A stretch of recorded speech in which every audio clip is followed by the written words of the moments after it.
माता सीता रावण को बीच रास्ते में ही भस्म कर सकती थीं, लेकिन क्यों नहीं किया? चलिए आइए जानते हैं इसके बारे में। माता सीता को साक्षात लक्ष्मी माना जाता है। वे श्री राम की ही तरह शक्तिशाली हैं। वे चाहती तो रावण को उस वक्त भस्म कर देती जब वह हरण करने आया था। वे चाहती तो अशोक वाटिका में पहुंचकर भी रावण को भस्म कर देती या उसका किसी भी वक्त वध कर देती। लेकिन माता सीता ने ऐसा क्यों नहीं किया, जबकि वो तो खुद ही आत्मरक्षा में सक्षम थीं। वास्तव में माता सीता स्वयं शक्ति स्वरूपा थीं। मान्यता के अनुसार कहते हैं कि जब सीता जी ससुराल आईं तो उन्होंने सबसे पहले ऋषि मुनियों और परिवारीजनों के लिए खीर बनाई और दशरथ सहित सभी को परोसी। जब वे उन्हें खीर परोस रही थीं, उसी समय तेज हवा का झोंका चला और सभी ने अपनी अपनी पत्तल संभाली।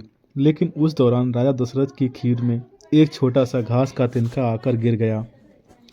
माता सीता ने उस तिनके को देख लिया था, परंतु खीर से वो तिनका सबके सामने कैसे निकालें, ये बड़ी दुविधा थी। तभी उन्होंने तिनके को दूर से घूरा और माँ सीता की दृष्टि से ही वो तिनका पुनः उड़ा और हवा में ही राख बन गया। सीता जी को लगा कि उनका ये चमत्कार किसी ने नहीं देखा, लेकिन राजा दशरथ ने ये सब देख लिया था और वो समझ गए थे कि यह कोई साधारण स्त्री नहीं बल्कि जगत जननी है।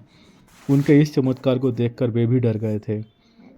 खीर खाने के बाद राजा दशरथ अपने कक्ष में चले गए और बाद में उन्होंने सीता जी को अपने कक्ष में बुलवाया।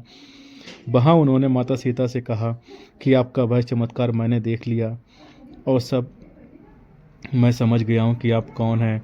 इसलिए आज आप मुझे एक वचन दीजिए कि जिस दृष्टि से आपने उस तिनके को देखा, उससे कभी किसी और को नहीं देखेंगी।